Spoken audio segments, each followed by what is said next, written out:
Ya alhamdulillah bahwa akhirnya pemerintah pusat, jadi tidak hanya bantu pemerintah pusat tahun ini menggulirkan untuk penerimaan ASN.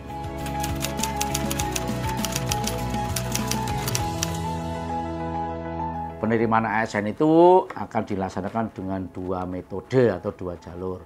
Satu jalur CPNS dan satu jalur P3K. Jadi dua itu, harap-harap cemasnya itu bisa ikut P3K, bisa ikut CPNS.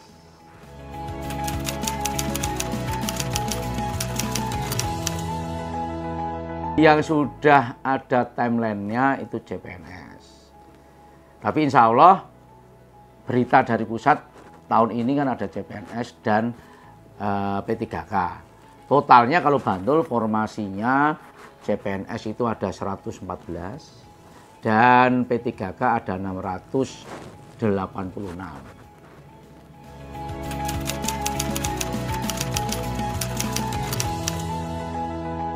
Timeline itu serentak seluruh Indonesia. Jadi pendaftaran atau pengumuman seleksi itu akan dilaksanakan pada tanggal 19 Agustus sampai dengan 2 September. Dan pada tanggal 20-nya sudah mulai dilakukan pendaftaran seleksi. Itu untuk CPNS sekali lagi.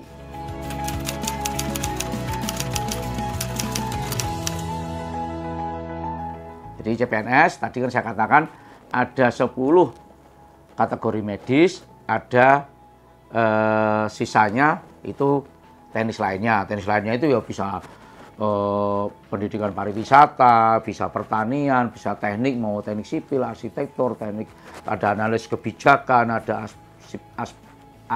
arsiparis, ada sastra, dan lain-lain, banyak sesuai kebutuhan. Nah, nanti pada asalnya kita umumkan detail, tapi intinya itu.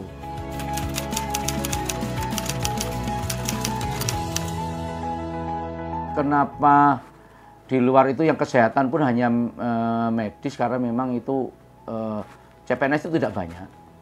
Dan hari ini kita hanya memprioritaskan sesuai kebutuhan yang benar-benar prioritas.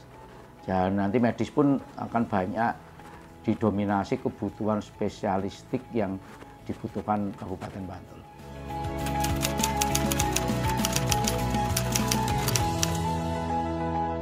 Pelayanan kesehatan tentu sampai hari ini jenengan dan teman-teman semua pasti sudah mendengar bahwa Indonesia sangat kekurangan dokter spesialis, terutama spesialistik dasar yang memang dibutuhkan untuk pelayanan. Banyak rumah sakit yang kurang. Ya, kenapa kemudian ya nanti kita lihat formasinya, bisa dilihat setelah itu. Misalnya kita butuh spesialis obgyn ginekologi karena memang sampai hari ini Bantul kematian ibunya masih tinggi.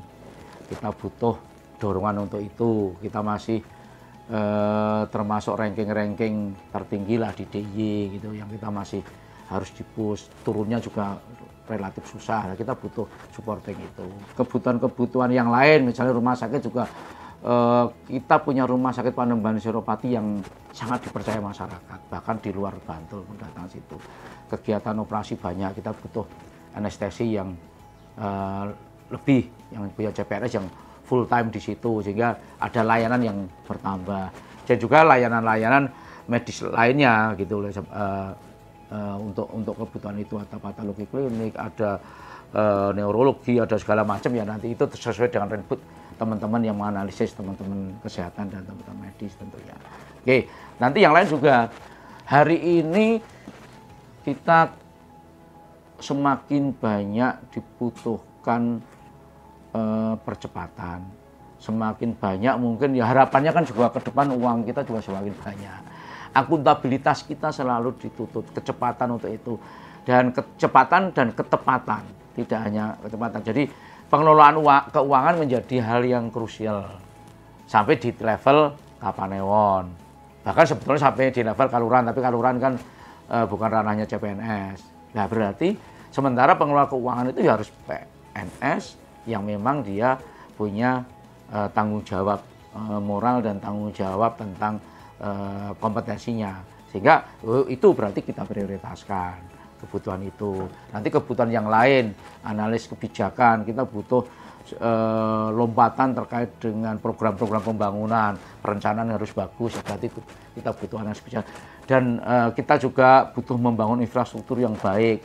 Kita butuh teknik sipil, teknik arsitektur, dan mungkin juga teknik lingkungan yang hari ini juga problem terkait dengan sampah. Itu semua yang akan tentu dasar analisisnya, kita punya berapa, kebutuhan berapa, nah nanti scoring prioritas itu yang kita lakukan.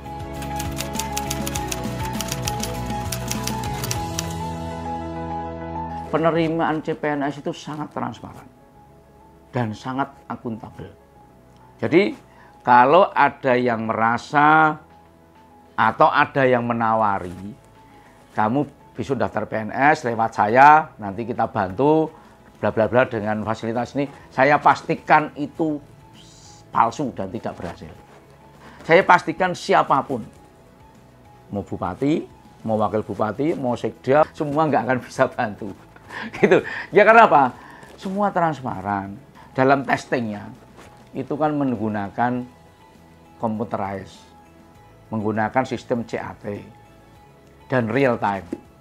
Jadi dengan sistem CAT itu kan kemudian semua basicnya komputer, bareng itu soalnya bito kabeh, terus kemudian bar ngetik jawaban kui atau bar garap itu langsung nilainya muncul. Orang semua bisa lihat, bisa transparan, akuntabel, nilai saya berapa, nilai teman kita berapa, nilai kompetitor yang lain berapa. Jadi pasti itu yang, jadi itulah yang bisa dilakukan, sehingga proses itu saya pastikan 100% transparan, akuntabel, dan tidak ada variabel pengganggu terkait dengan titipan orang dalam, model uang, dan lain-lain. Saya pastikan tidak ada, karena tidak bisa diintervensi.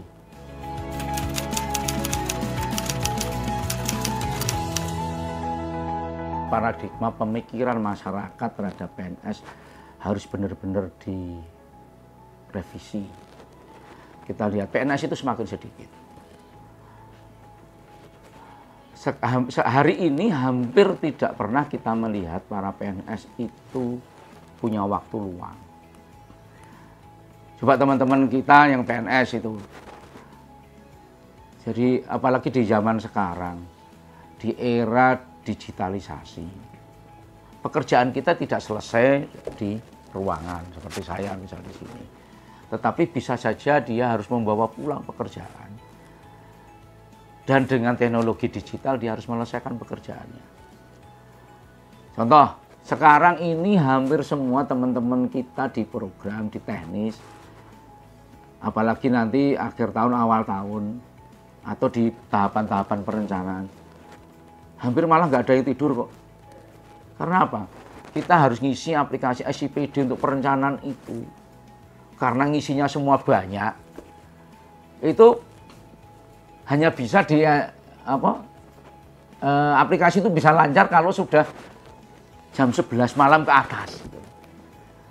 Jadi jangan bayangkan kemudian PNS itu seperti bayangan waktu itulah. Gajinya kecil, kemudian rekrutmennya banyak, yang penting datang ke kantor, absen, bisa banyak longgar, baca koran, ke pasar, dan seterusnya gitu. Hari ini sangat susah. Kita itu bergerak pun sudah semakin susah. Saya pastikan kalau mau mencoba keberuntungan menjadi PNS, siapkan mental bahwa PNS itu isinya adalah kerja keras. Isinya harus berdedikasi tinggi. Isinya harus penuh motivasi kuat untuk membangun. Jadi ya sedikit juga kerja ikhlas itu. Meskipun sekarang ada TPP, ada segala macam. Tadi kan bisa jadi PNS itu punya kemampuan terbatas ya. Pada saatnya dengan ritme pekerjaan seperti itu ya kita harus ikhlas. Kita mengabdikan diri kepada bangsa dan negara ini. Jadi dedikasinya dituntut, kinerjanya dituntut, ya. Dan kemudian meskipun penghasilannya mungkin tidak bisa maksimal sesuai dengan harapan kita, dan meskipun kita selalu berupaya untuk meningkatkan ya.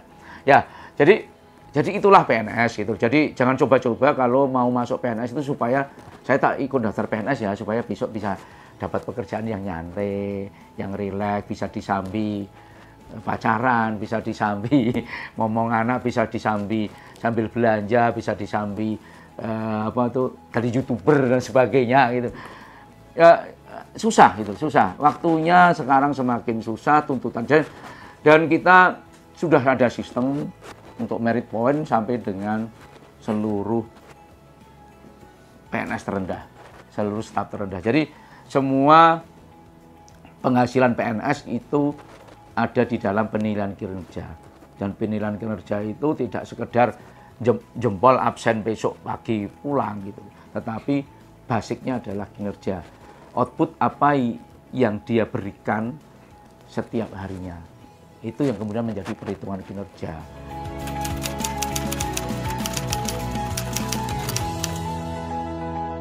Pemerintah selalu mengupayakan solusi. Alternatif solusinya saya kira sudah banyak didengar bahwa pemerintah menyelenggarakan jalur P3K. Pegawai pemerintah dengan perjanjian kerja atau pegawai kontrak. Itu ASN. Jadi ASN ada dua kan, PNS sama P3K. Nah, P3K itu kan salah satu domain tujuan utamanya adalah untuk menyelesaikan para non-ASN atau dulu disebut honorer. Jadi itu kemudian mereka sudah mengabdi lama, tentu pemerintah mengupayakan dia bisa diangkat. Ya, tidak mungkin karena pemerintah punya keterbatasan untuk tidak mengangkat PNS, ya jalur P3K menjadi pilihan. Jadi ASN P3K menjadi pilihan untuk mereka bisa direkrut. Tentu sesuai dengan database-nya. Ada ketentuan syarat mereka sudah masuk di dalam database, kemudian tetap ada seleksi administrasi dan seleksi kompetensi untuk kemudian dia diangkat. Nah itu yang akan kita tunggu. Kita sudah bertahap berkali-kali, meskipun fokusnya yang paling banyak kan guru sama kesehatan, tapi ada tenaga-tenaga yang lain, teknis lainnya itu, dan ini bertahap. Nah ini sisa-sisa yang belum selesai ini kita selesaikan di tahun 2024 dan seterusnya.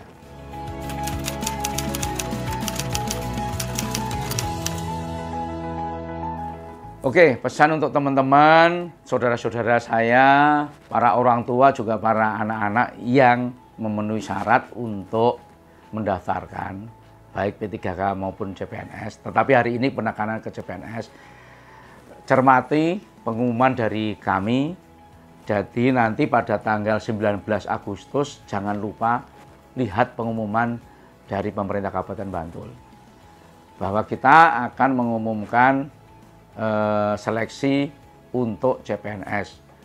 Perhatikan lowongan apa saja yang ada, kemudian syarat-syarat apa saja yang harus dipenuhi dan seterusnya. Itu yang pertama. Kemudian kalau memang memenuhi sesuai dengan kriteria yang Anda miliki, daftarkanlah.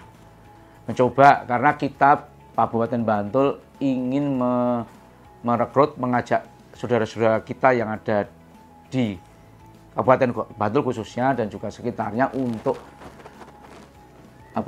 bekerja menjadi tim kami, anak-anak terbaik supaya bisa masuk di timnya Kabupaten Bantul, supaya Bantul nanti bisa punya tim yang dengan generasi muda yang baik.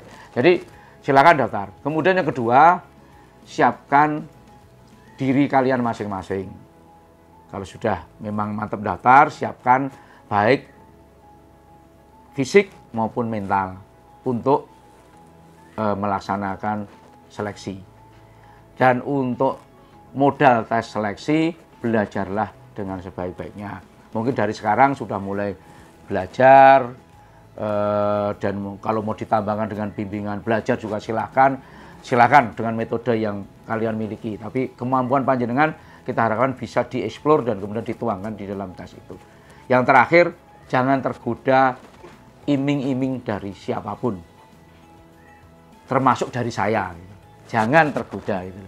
Dan saya juga tidak akan ngiming-imingi. Jadi semua yang menawarkan untuk bisa lolos tes bukan karena kemampuannya, itu adalah bohong dan palsu. Abaikan saja dan jangan sampai kalian, panjenengan semua, para orang tua juga terpilut untuk mengikuti iming-iming tersebut. Selamat menyiapkan segala sesuatunya, mudah-mudahan kesuksesan ada di panjenengan semua untuk bisa bergabung kami di dalam tim ASN Kabupaten Bantul.